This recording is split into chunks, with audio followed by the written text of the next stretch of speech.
Doamne ajută!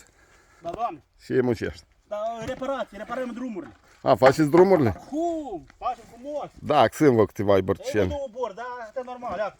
S-a stupat. Da, normal. calitatea super. Dar numai ghinile astea cheie sunt mai adânci.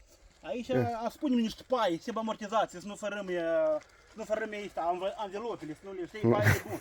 Aha. E normal. Da, Da, nu sunt mulți. Ați câștigat vă în proiect ceva? Da, cum? Da, e normal. E normal. Păi Dar se vede că nu-i. Da, se vede că de-am Nu-i ați... scrisare, așa, normal. Da, asfaltul este rău, l-ați luat. Sună șeful, mă sună șeful. Ha.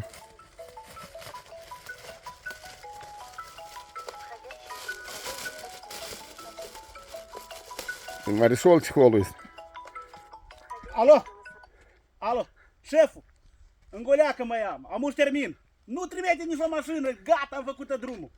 Nu trebuie, nu, a ajuns numai ghine, a ajuns. Hai, davai, pune în altă parte, spisuile.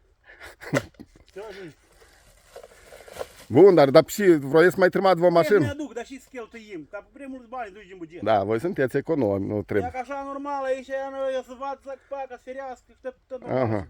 Bun, dar hai cu Doamne ajut, că ne grăim, dar poate de măr să mă pe dânsul așa cum e. Fără grijă, și vreți.